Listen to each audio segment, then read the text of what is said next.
नमस्कार सभी अनंत पथ के मित्रों का।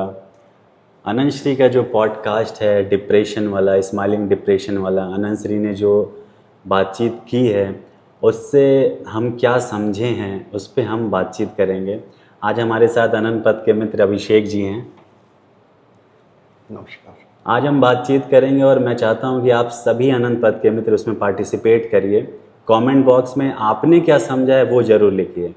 तो हम शुरू करते हैं अपनी बातचीत। आपको जो नया लगे उस पर आप कमेंट बॉक्स में ज़रूर डालिएगा। हम इसको एक इंटरैक्टिव पॉडकास्ट बनाएंगे। आप सभी के पार्टिसिपेशन से जो कमेंट बॉक्स में नई नई चीज़ें आएंगी, इससे रिलेटेड जो आप डालेंगे, अपकमिंग पॉडकास्ट से रिलेटेड जो आप डालेंगे, उसको हम जब नेक्स्ट टाइम डिस्कस करेंगे तो उन सभी चीज़ों को हम उस पर भी बातचीत करेंगे। आइए शुरू करते हैं।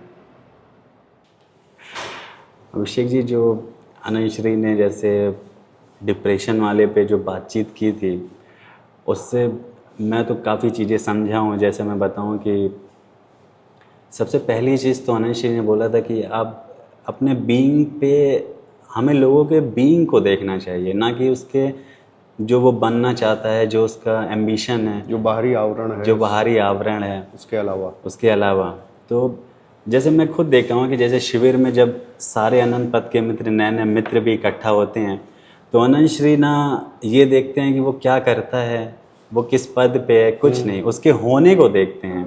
और ये चीज़ मुझे भी बहुत ट्रांसफॉर्म की है। वही तो है ही है जो एक गुरु में जो बोध की घटना जिसको कहा जाता है ना, तो मैंने भी यही जाना अनंत श्री के माध्यम से कि वही है महत्वपूर्ण, मौलिक सत्ता, मौलिक पहचान।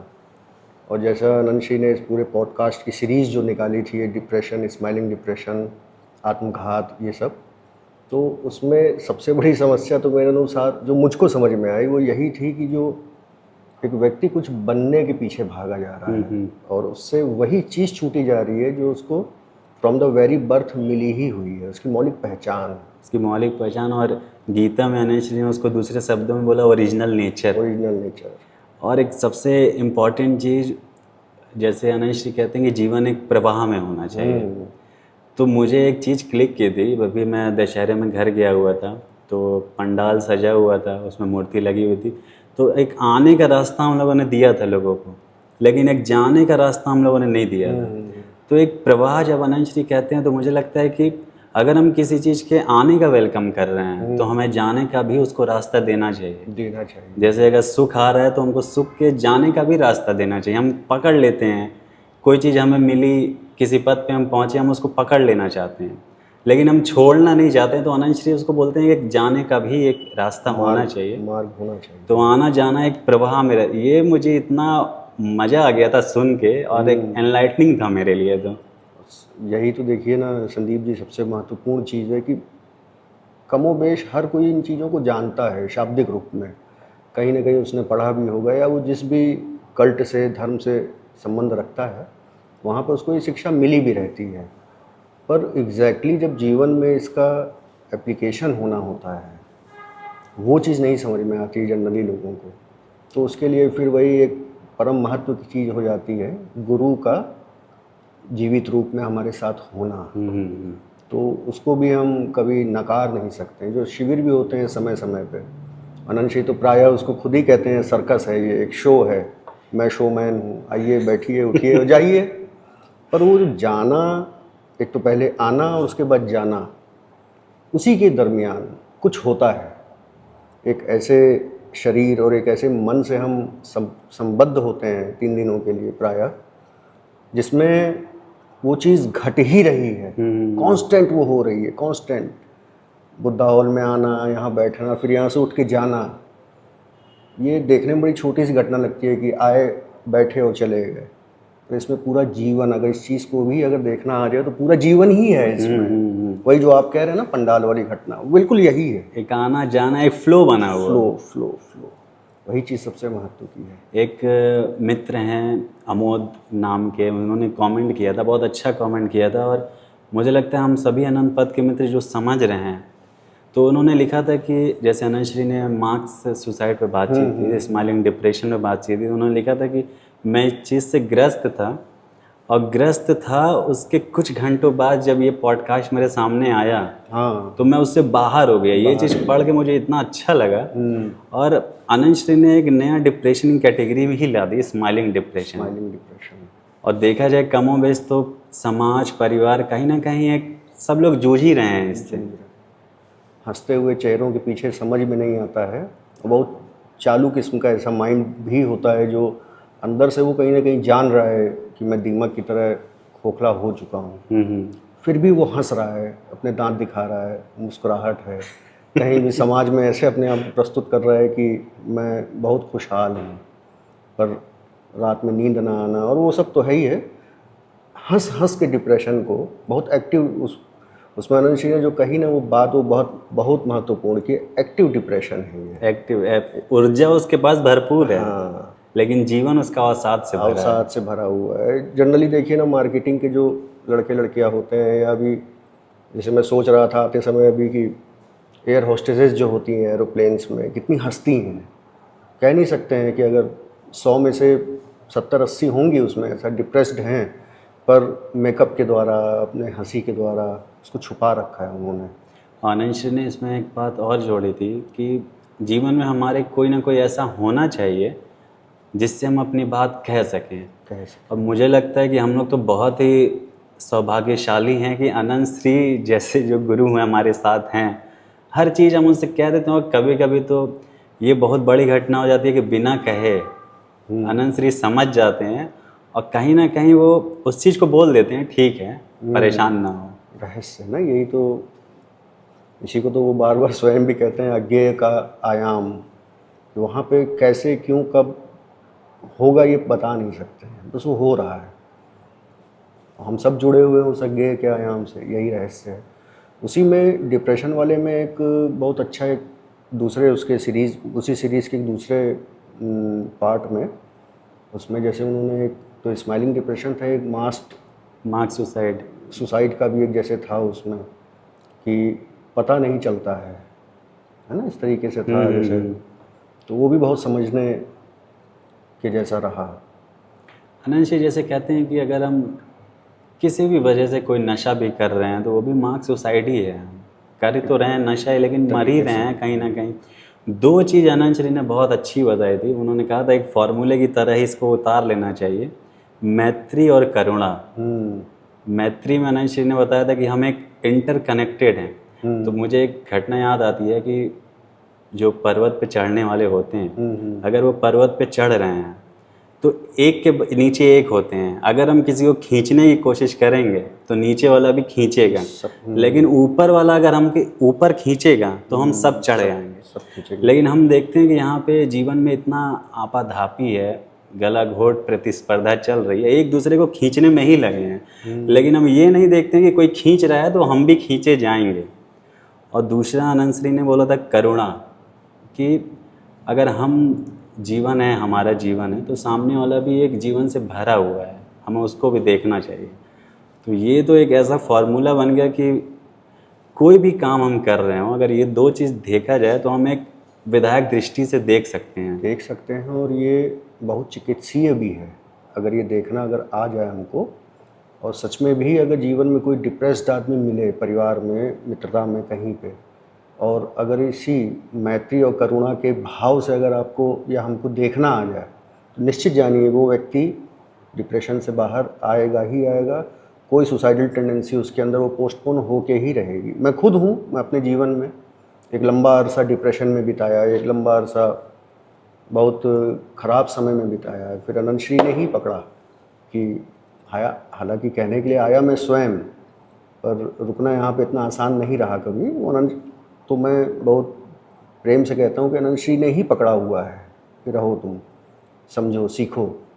और आज की तारीख में कोई डिप्रेशन नहीं, एकदम फिट एंड फाइन। ऐसा नहीं कह सकते कि परिस्थितियाँ बहुत सुधर गई हैं, या ऐसा नहीं कह सकते हैं कि कोई बहुत कुछ आमूल चूल परिवर्तन जीवन में हो गया, पर कुछ हुआ है।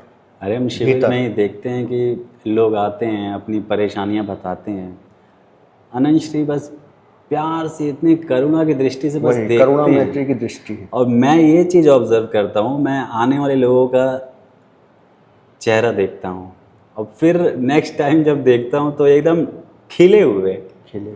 क्योंकि अनंत श्री उनके होने पे ही ध्यान देते हैं। और मुझे लगता है कि अगर हम परिवार में, समाज में किसी के होने को देख रहे हैं तो उसका एम्बिशन क्या, उससे फ़र्क नहीं पड़ता है, वो अपने आप उसके अंदर एक फ्लावरिंग हो जाएगी। तो अभिषेक जी, वो शिविर का एक माहौल ही अलग होता है। लोग इतने परेशान, कुछ मित्र बहुत परेशान होते हैं और घर से भी परेशान रहते हैं, समाज से भी परेशान होते हैं, लेकिन अनंत श्री की दृष्टि और यहाँ तक कि जो जागृत मित्र हैं अनंत में, जो ट्रांसफॉर्म हो चुके हैं अनंत श्री के प्रेजेंस में, उनकी प्रेजेंस भी मुझे लगता है काम करती है और एक ट्रांसफॉर्मेशन का एक माहौल बना देती है। और एक चीज़ मुझे बहुत अच्छी लगी थी, अनंत श्री कहते कि जो यहाँ के मित्र हैं, जो जाग चुके हैं, जागने की राह में आगे बढ़ चुके हैं, अगर वो समाज में या परिवार में रह रहे हैं तो वो घर की एक खिड़की तो उन्होंने खोली दी है, और एक खिड़की भी अगर खुली है तो रोशनी आएगी ही आएगी। बिल्कुल बिल्कुल। कितने सालों से हम लोग जुड़े हैं, देखिए पूरे साल कोई ना कोई शिविर होता ही रहता है यहाँ पे। हम लोग देखते हैं हर शिविर में एक अच्छी खासी प्रतिशतता लोगों की आती है, जो आर्थिक, जैसा आपने कहा, आर्थिक, सामाजिक, किसी न किसी रूप से, पारिवारिक, किसी न किसी रूप से आदमी एक डिप्रेशन की जीवन जी रहा है। अब नाम नहीं लेना यहाँ उचित रहेगा, पर कितने मित्र हैं यहाँ पे, और आते हैं वो 3 दिन में, जैसा आपने पहले भी कहा, 3 दिन भी बहुत ज़्यादा हुआ। नेक्स्ट डे से ही एक उनके चेहरे पे जो चेहरा लटका हुआ था, एकदम निस्तेज था, उसमें एक तेज आने लगता है। और देखिए समाज में ऐसा नहीं है, उसमें से तमाम ऐसे लोग हैं जो ऑलरेडी अपना इलाज करवा रहे होते हैं, मनोवैज्ञानिकों के यहाँ, साइकेट्रिस्ट्स के यहाँ अच्छी खासी लंबी चौड़ी फीस दे चुके हैं, और परमानेंट डिपेंडेंसी, उनकी निर्भरता बन चुकी है दवाइयों पे। और वो इस चीज़ को आके यही कहते हैं कि अनंत श्री, हम जब दवाई खाते रहते हैं तब तो ठीक रहते हैं, पॉजिटिव रहते हैं, और जैसे ही दवाई छोड़ी फिर से वही निगेटिविटी, फिर वही सुसाइडल या अपना डिप्रेसिव एक एपिसोड हमारी लाइफ में चलने लगता है। तो ये बहुत रहस्य है कि सिर्फ देखने मात्र से अनंत श्री के या उनके शिविर में चंद घंटे बिताने मात्र से कैसे वो ठीक हो जा रहे हैं, यही रहस्य है। और एक लंबे समय से मैं भी इस चीज़ को देख रहा हूँ, आप भी इस चीज़ को देख रहे हैं कि कोई मनोविज्ञान इस सब फुटाइल है, किसी बहुत ज़्यादा कोई हेल्प नहीं कर सकते हैं, बल्कि एक तरीके जैसे शराब की और इन सब की जैसे नशों की आदत पड़ जाती है ना, ठीक वैसे ही मुझे लगता है दवाइयों की भी एक निर्भरता बन जाती है। उनका मन शरीर मांगेगा ही मांगेगा हमको दो। और जैसे आपने प्रेजेंस की बात की, तो प्रेजेंस ही बदलाव लाती है। उसकी प्रेजेंस जिसके अंदर एक ट्रेस भी नहीं है डिप्रेशन का ट्रेस भी नहीं है, और किसी चीज़ के ट्रेसेस नहीं होते हैं, जो मुक्त है। बिल्कुल। जैसे अनंत श्री एकदम, उनके देखने से ही ट्रांसफॉर्मेशन है। और मुझे लगता है अनंत श्री जब कहते हैं कि जैसे आजकल मार्केट में भी कई गुरु आ गए हैं जो प्रवचन देते रहते हैं, तो प्रवचन से कोई ट्रांसफॉर्मेशन नहीं होता है। कथा सुनने से और प्रवचन से कुछ नहीं, एक प्रेजेंस ही ट्रांसफॉर्मेशन लाती है। वही है अल्टीमेट इलाज। उस पॉडकास्ट में संदीप जी एक पॉइंट और बहुत अच्छा था, प्राइड, गिल्ट और शेम का। हाँ, प्राइड, गिल्ट, शेम पे अनंत श्री ने जो बोला था कि जैसे जो सफल हो जाते हैं वो भी कहीं ना कहीं डिप्रेशन में रहते हैं। और आजकल तो ये ज़्यादा देखने को ही मिलता है कि काफ़ी सफल लोग, चाहे वो पद पे हों, चाहे वो मनी को लेके हों, चाहे वो बॉलीवुड इंडस्ट्री में हो, किसी भी इंडस्ट्री में हो, बिजनेस में, वो कहीं ना कहीं एक डिप्रेस्ड लाइफ जीते हैं। और कारण क्या है? उनको प्राइड, गिल्ट और शेम में डाल दिया जाता है। लेकिन ये कितना रोचक है कि अनंत श्री के पास आके ही हम लोग ने जाना कि समाज, परिवार, कहीं ना कहीं हमारे मित्र, जो हमारे करीबी मित्र नहीं लेकिन मित्र रहते हैं जो, वो भी कहीं ना कहीं हमें इसी चीज़ में ढकेल रहे होते हैं, एक शेम में डाल देते हैं। आजकल तो मार्केट में तमाम बाबा लोग चले हुए हैं, जैसे कानपुर की तरफ कई बाबा लोग हैं, और कई लोग हैं जो वृंदावन की तरफ कई बाबा लोग हैं। वो लोग एक शेम में डाल देते हैं कि तुमने ये नहीं किया तो तुम कुछ नहीं हो, तुम ये खा लिए तो तुम्हारे अंदर ये हो जाएगा, अब तुम मुक्त नहीं हो सकते हो। लेकिन अनंत श्री ये सब बात ही नहीं करते हैं। वो जैसे व्यक्ति इन सब कंडीशनिंग से आता है, और जब शिविर का माहौल हो या अनंत श्री से कभी आउटडोर शिविर अनंत श्री कराते हैं उसमें माहौल हो, वो इन सब से मुक्त होके जाता है। और मुझे लगता है कि अगर उनके चेहरे पे जो चमक दिखने लगती है वो इन तीनों से मुक्ति का कारण ही बन जाता है। बात वहीं घूम के आ जाती है ना कि जो एक बुद्ध जो होता है वो बाहरी आवरण से बहुत आपके मतलब नहीं रखता है। बाहरी आवरण सुंदर हो, अच्छा हो, वो एक ठीक है कि एक अच्छा आपके व्यवसाय हो, एक अच्छा कोई बुरी आदत ना हो, आप देखने में सुंदर हो, बस ठीक है उतना। बाकी जो एक बुद्ध पुरुष के लिए जो सबसे महत्व का जो विषय है वो है आपकी आंतरिकता। और वही आंतरिकता ही है जहाँ पे डिप्रेशन क्रिएट होता है, जहाँ पे सुसाइडल कोई टेंडेंसी क्रिएट होती है, दुख है, शोक है, सब वहीं पे। तो प्राइड गिल्ट शेम से निकाल के एक स्थिर जीवन में डालना ही तो एक बुद्ध पुरुष का काम है। आपने जैसा कहा कि प्राइड गिल्ट शेम लोगों से निकल जाता है, लेकिन वो उसी की प्रेजेंस से ही निकल पाता है जो खुद इन तीनों से मुक्त हो। जैसे अनंतश्री की प्रेजेंस, जो ना प्राइड है ना गिल्ट है उस प्रेजेंस है, ना शेम है, प्रेजेंस में होती ही नहीं है। अनंतश्री की प्रेजेंस ही है जो इन सब से मुक्त कर देती है। और एक बहुत ही अगर देखा जाए, जैसे हम लोगों ने उसमें बातचीत की थी अनंतश्री से कि आजकल के जो बच्चे हैं, जो युवा वर्ग हैं, वो पढ़ाई में अगर उस सफल नहीं हो पा रहे हैं तो वो एक सुसाइडल टेंडेंसी की तरफ जा रहे हैं। लेकिन अनंतश्री ने देखा जाए तो इसका एक सॉल्यूशन केवल एक बच्चे को नहीं दिया है, वो एक समाज, एक परिवार, एक पूरे देखा जाए तो एज अ होल दे रहे हैं कि सभी को इसमें पार्टिसिपेट करने की ज़रूरत है। और अगर हम एक दूसरे के होने को देख पा रहे हैं तभी हम चीज़ों से मुक्त हो पाएंगे। ये प्राइड गिल्ट शेम का ही जो बिंदु है, इसी पे देखिए जब रिकॉर्ड हो रहा था उस समय 4-5 महीना पहले, तो उसी समय एक लड़की थी यूपी बोर्ड की जिसने टॉप किया था सीतापुर की, उसकी मूछें वगैरह थी, तो बहुत ट्रोलिंग उसकी हुई थी, बहुत ट्रोलिंग हुई थी। ये प्रश्न भी उठाया गया था अनंतश्री के सामने, यही जवाब था कि उसकी बुद्धिमत्ता को देखिए, जो उसका अचीवमेंट है। तो ये सब चीज़ें तो अस्थाई हैं। कहीं ब्यूटी पार्लर में जाके आप एकदम स्मार्ट बन सकते हैं with in half an hour, 100-200-300 रुपये में। वो नहीं बनी तो उसकी अपनी कुछ वो रही होगी। मैं ही हूँ, देखिए कितना मोटा हूँ देखने में, कोई बहुत स्मार्ट नहीं हूँ, देखने में सुंदर नहीं हूँ। पर कभी अनंतश्री, और आप सुंदर हैं, स्मार्ट हैं, गोरे, कभी अनंतश्री ने कोई अंतर दिखाया हो कि नहीं तुम ज़्यादा अच्छे, तुम कम अच्छे? अनंतश्री ने आज कभी नहीं, नेवर एवर, कभी अंतर दिखाया ही नहीं। तभी तो लोग ट्रांसफॉर्म होते हैं। वही। लेकिन आजकल मार्केट में ऐसे बाबा लोग हैं जो अंतर दिखाते हैं, बुलाते ही उन्हीं को हैं जो उनके काम का हो, काम के हों। और जब वो उनके चेले बन जाते हैं और किसी कारण से अगर वो हटना चाहें तो उसको गिल्ट में डालना। गुरु बदल रहे हो तो महापापी हो जाओगे, महापातक हो जाओगे, बर्बाद हो जाओगे, शाप लगेगा, गुरु से तुम द्रोह कर रहे हो। द्रोह शब्द चलता है हिंदुओं में। अनंतश्री की एक लाइन मुझे बहुत पसंद है, everybody is welcome, nobody is invited. बहुत वो जब बोलते हैं वो बहुत गहरा है, लेकिन इसका अर्थ हमको समझना चाहिए कि सबका स्वागत है और सब ट्रांसफॉर्म हो रहे हैं। लेकिन यहाँ पे आना जाना एक खेल है, एक लीला है। और एक इसमें बहुत इंटरेस्टिंग एक क्वेश्चन मैंने पूछा था कि अनंतश्री, जो हमारा इमेज है उसका पहला स्टेप कहाँ से ले व्यक्ति की उससे डिटैच होना शुरू हुआ।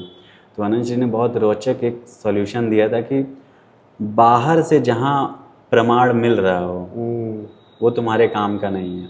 और आजकल हम लोग चाहे सोशल मीडिया हो, चाहे परिवार हो, समाज हो, बाहर से प्रमाण लेने की कोशिश करते हैं। हमने कुछ किया तो हमको प्रमाण चाहिए, हमने टॉप किया हमको प्रमाण चाहिए। अनंतश्री का कहना है कि वो भीतर की खुशी होनी चाहिए, वो आनंद होना चाहिए, जिस 4 चीज़ की वो बात करते हैं, प्रेम, शांति, प्रसन्नता और समस्वरता।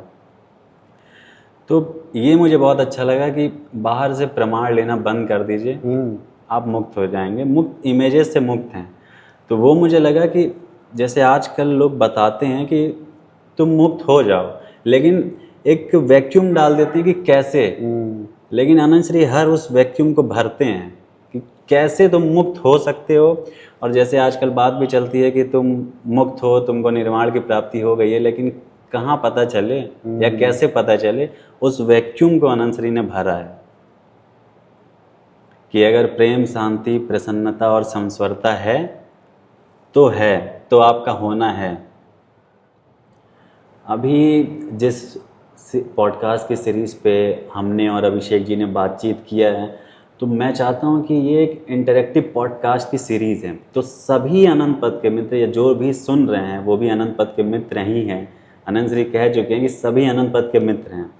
तो आप भी इस सीरीज़ से या जो भी पॉडकास्ट आप सुन रहे हैं उस सीरीज़ से जो भी आपको लगे कि हाँ मैंने ये समझा है, क्योंकि यहाँ पे हम अनंत श्री तो जो कह रहे हैं वो कह ही रहे हैं, हमने अनंत श्री की बात को कैसे समझा है या कोई घटना से समझा है उसको भी कमेंट बॉक्स में डालिए। नेक्स्ट जो इंटरेक्टिव पॉडकास्ट का सेशन होगा उसमें हम सभी मित्र जो भी कमेंट बॉक्स में अपने बात रखेंगे उसको भी लेके डिस्कस करेंगे। और ये हम लोग की अपनी व्यक्तिगत समझ थी जिसको हमने आज शेयर किया आप लोगों से। तो आप लोग भी, जैसा आपने कहा भी संदीप जी ने, आप लोग कमेंट बॉक्स में ज़रूर डालिए कि आपने एग्जैक्टली क्या समझा, कोशिश करिए। तो अगली सीरीज़ में हम लोग आपकी भी जो कमेंट आप लिखेंगे, आपकी भी बातचीत को हम लोग ज़रूर प्रयास करेंगे कि उन पे भी बात की जाए।